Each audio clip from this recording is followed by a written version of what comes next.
myself, Dr. Vinod Kumar Jangir, Associate Professor, EFM। विद्यार्थियों, आज हम बीकॉम पार्ट सेकंड के EFM paper second banking and financial system के अंतर्गत role and importance of money के बारे में विवेचना करेंगे। अर्थात मुद्रा का क्या महत्व है, अर्थव्यवस्था के विकास में इसकी क्या भूमिका है। जैसा कि हम जानते हैं कि वर्तमान में मुद्रा अत्यंत ही महत्वपूर्ण है। आज का युग हमारा वैज्ञानिक एवं तकनीक का युग है, जिसके अंतर्गत मुद्रा के बिना विकास की संभावना बिल्कुल न के बराबर की जा सकती है। प्राचीन समय में यह कहावत प्रचलित थी, यथा स्थित वित्त स नर कुलीनः, अर्थात जिसके पास वित्त है वही व्यक्ति कुलीन है। इस कथन से मुद्रा का महत्व प्राचीन काल से ही प्रकट होता है। आधुनिक युग में आर्थिक जगत में मुद्रा के महत्व के संबंध में अलग अलग विचारधाराएं प्रचलित है। मुख्य रूप से दो प्रकार की विचारधाराएं हमारे यहाँ पर प्रचलित है। प्रथम जैसे समाजवादी विचारधारा, जिसके समर्थक कार्ल मार्क्स और उसके अनुयायी, इनका मानना था कि मुद्रा के बराबर या मुद्रा से कम महत्व की कोई वस्तु नहीं है, क्योंकि मुद्रा ही समाज में, अर्थव्यवस्था में दोषों की एक जननी है। अतः मुद्रा बहुत ही कम महत्वपूर्ण है। लेकिन इसके विपरीत दूसरी विचारधारा, मुख्य रूप से प्रोफेसर मार्शल और उनके अनुयायियों और उनके समर्थकों की मान्यता थी कि वर्तमान में मुद्रा अत्यधिक महत्वपूर्ण है। इस संबंध में प्रोफेसर मार्शल का कथन बहुत ही लोकप्रिय जाना जाता है। इनके अनुसार मुद्रा वह धुरी है जिसके चारों ओर अर्थतंत्र चक्कर काटता है। प्रोफेसर पीगू ने भी मुद्रा को आर्थिक जीवन के चारों ओर एक लिपटा हुआ वस्त्र माना है। इसी प्रकार प्रोफेसर क्राउथर ने तो यहाँ तक कह डाला, जो महत्व यंत्र शास्त्र में पहिए का, विज्ञान में अग्नि का और राजनीति में मत का है, वही स्थान मनुष्य के आर्थिक जीवन में मुद्रा के आविष्कार का है। आज मुद्रा के अभाव में कोई भी अर्थव्यवस्था सुचारू रूप से संचालित नहीं हो सकती। ट्रेस्कोट ने तो यहाँ तक कहा है कि अगर हम मुद्रा को आर्थिक प्रणाली का हृदय न भी माने, पर यह निश्चित रूप से अर्थतंत्र का रक्त स्रोत है। इन कथनों के बावजूद मुद्रा के महत्व के बारे में अर्थशास्त्रियों में मतभेद है। एडम स्मिथ, मिल, रॉबर्टसन जैसे प्राचीन अर्थशास्त्रियों ने मुद्रा को महत्वहीन माना है। एडम स्मिथ ने तो मुद्रा की तुलना एक सड़क से की है, जो स्वयं एक घास का तिनका भी उत्पन्न नहीं करती। जॉन स्टुअर्ट मिल के अनुसार आधुनिक अर्थतंत्र में मुद्रा से कम महत्व की कोई वस्तु नहीं है। यह केवल श्रम और समय की बचत मात्र है। रॉबर्टसन ने कहा है, मुद्रा इतना महत्वपूर्ण विषय नहीं है जितना अक्सर मान लिया जाता है। फिर भी यह अर्थशास्त्र का एक रोचक एवं महत्वपूर्ण अंग है। इन सभी विद्वानों के मतों का विश्लेषण करने पर स्पष्ट होता है कि प्राचीन काल में जनसंख्या की सीमितता, आवश्यकताओं की न्यूनता और आत्मनिर्भरता के कारण लेन देन सीमित था। उसमें मुद्रा का महत्व कम था, पर आज की जटिल, व्यापक तथा विशिष्ट अर्थव्यवस्थाओं में तथ्यों की अवहेलना करना, कल्पना लोक में विचरण करना तर्क संगत प्रतीत नहीं होता है। आज मुद्रा मानव की आर्थिक गतिविधियों में हर कदम, हर पहलू और हर क्षण प्रभावित करती है। इस संदर्भ में यह कहा जा सकता है, यद्यपि मुद्रा रामबाण औषधि तो नहीं, पर उचित रूप से नियंत्रित मुद्रा प्रणाली उत्पादन, रोजगार तथा वास्तविक आय में वृद्धि के उद्देश्यों की प्राप्ति में एक शक्तिशाली घटक है।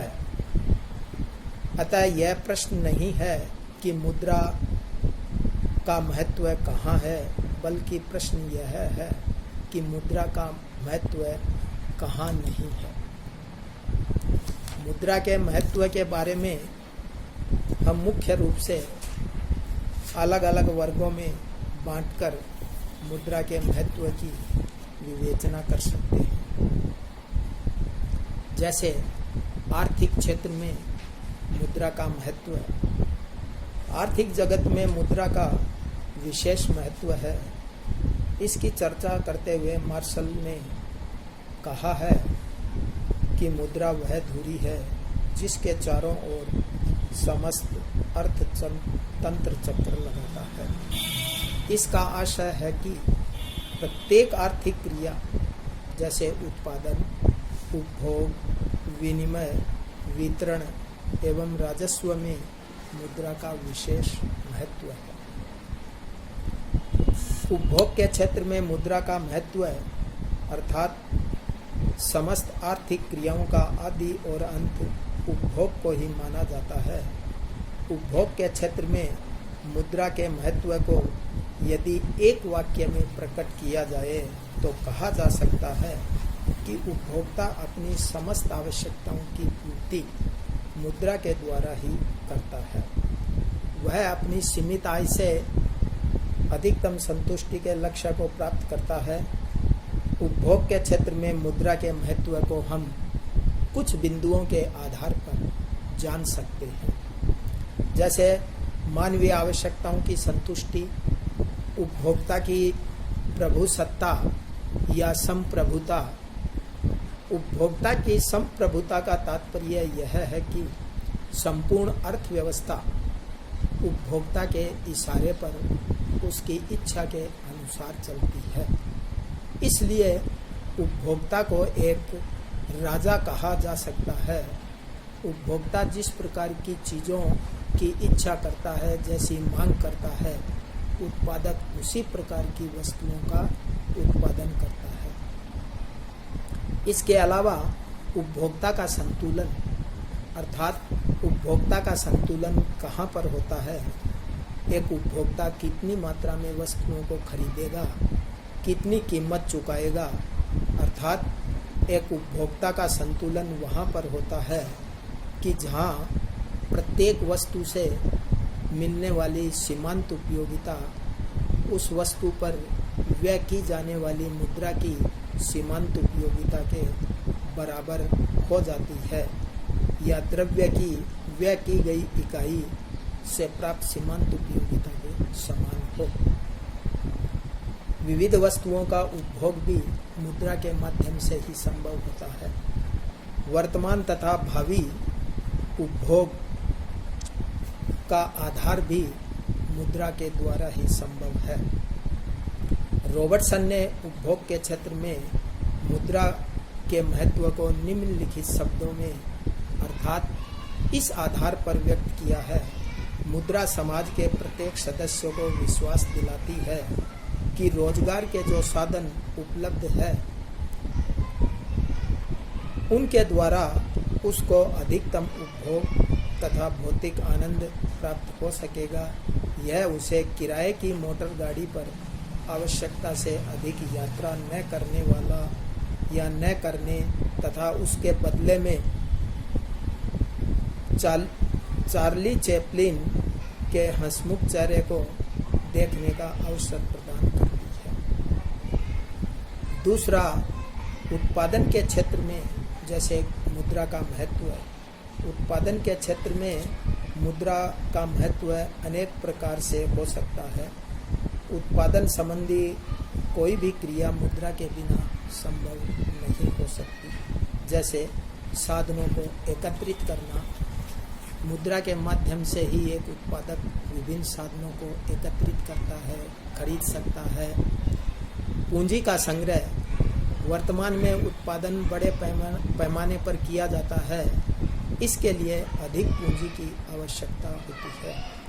मुद्रा के कारण ही अंशों एवं ऋण पत्रों को जारी करके पूंजी का संग्रह किया जा सकता है। श्रम विभाजन एवं विशिष्टीकरण के जो लाभ है वो भी मुद्रा के आधार पर ही संभव है। उत्पादन की मात्रा एवं प्रकार भी मुद्रा के आधार पर ही संभव होता है कि कितनी मात्रा में उत्पादन किया जाए, कितने प्रकार का उत्पादन किया जाए, ये सब भी मुद्रा के माध्यम से ही संभव होता है। इसके अलावा उत्पादन के साधनों को निश्चित अनुपात में संयोजित करना भी मुद्रा के माध्यम से ही संभव होता है। पूंजी की गतिशीलता अर्थात एक स्थान से दूसरे स्थान पर पूंजी को जो भेजा जाना या ट्रांसफर किया जाना, वो भी मुद्रा के माध्यम से ही संभव होता है। लागतों की गणना एवं आकलन अर्थात एक उत्पादक जब वस्तुओं का उत्पादन करता है तो कितने प्रकार की वह लागत उठाता है और उनका कैलकुलेशन, उनका आकलन किस प्रकार करता है, तो दोनों ही स्थितियों में मुद्रा के माध्यम से ही लागतों की गणना कर सकता है और उसका आकलन भी कर सकता है।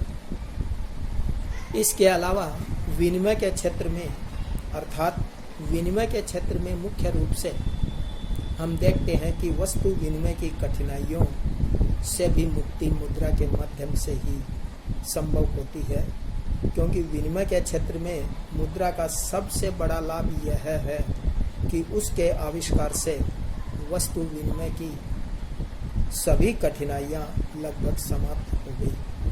मुद्रा का जन्म ही वस्तु विनिमय में पाई जाने वाली कठिनाइयों को दूर करने के लिए ही हुआ है। जैसे मुद्रा के कारण विनिमय में अधिक सरलता आ गई है, विनिमय का क्षेत्र अधिक विस्तृत और विशाल बन गया है, आंतरिक एवं अंतर्राष्ट्रीय व्यापार में भारी वृद्धि हुई है। इसके अलावा भावी भुगतानों का आधार मुद्रा ही है, जिससे व्यापार का अधिक विस्तार हुआ है। साख का उपयोग भी मुद्रा के कारण ही संभव हुआ है। इसके अतिरिक्त वितरण के क्षेत्र में मुद्रा का बहुत ही महत्व है। वितरण के क्षेत्र में सबसे बड़ी जो समस्या है कि उत्पादन के विभिन्न साधनों को किस प्रकार से पारिश्रमिक का वितरण किया जाए, उनका निर्धारण किस प्रकार से किया जाए, तो इस समस्या का हल भी मुद्रा के द्वारा ही संभव हो सका है। क्योंकि आजकल जो उत्पादन किया जाता है वो उत्पादन मुख्य रूप से उत्पादन के विभिन्न साधनों का एक कलेक्टिव कंट्रीब्यूशन अर्थात सामूहिक योगदान होता है। इसके अंतर्गत जितने भी साधनों ने योगदान किया है तो उनके पारिश्रमिक का निर्धारण अर्थात उनकी सीमांत उत्पादकता के आधार पर किया जाता है और सीमांत उत्पादकता को मुख्य रूप से मुद्रा के माध्यम से आकलित करके और यह निर्धारित किया जाता है कि एक उत्पादक के साधन की सीमांत उत्पादकता कितने रुपये के बराबर हुई है, तो उसी के बराबर उसको कुल उत्पादन में से इसके हिस्से का एक तरीके से भुगतान किया जाता है या वितरण किया जाता है। इसके अलावा राजस्व के क्षेत्र में रेवेन्यू अर्थात importance of money in the field of public finance, राजस्व के माध्यम से आय व्यय करने में अधिक सुगमता उत्पन्न हो गई है। करों का संग्रह अर्थात सरकार मुख्य रूप से टैक्स लगाती है। टैक्स से जितनी आय अर्जित होती है, जितना करों से संग्रह होता है, आय का उपयोग सरकार द्वारा अधिकतम सामाजिक लाभ के सिद्धांत को ध्यान में रखते हुए मुद्रा में ही किया जाना संभव होता है। सरकार अपने बजट के घाटे की पूर्ति ऋण प्राप्त करके या अधिक मुद्रा छापकर मुद्रा के द्वारा कर सकती है। इसके अलावा आर्थिक क्रियाओं में मुद्रा का महत्व है। आर्थिक क्रियाओं में भी मुख्य रूप से मुद्रा के महत्व को जान सकते हैं। जैसे आर्थिक क्रियाओं का एक प्रेरणा स्रोत भी मुद्रा है। आर्थिक क्रियाओं का मापदंड मुद्रा में ही किया जा सकता है। अनेक प्रकार की वित्तीय एवं गैर वित्तीय संस्थाओं का विकास भी मुद्रा के माध्यम से या लेन देन के लिए किया जा सकता है। पूंजी संग्रह में सहायक होती है। पूंजी को गतिशीलता प्रदान भी मुद्रा के माध्यम से किया जा सकता है। सामाजिक कल्याण का मापक भी मुद्रा के माध्यम से ही संभव होता है। इसके अतिरिक्त मुद्रा एवं आर्थिक विकास, अंतर्राष्ट्रीय सहयोग भी मौद्रिक आधार पर ही किया जा सकता है।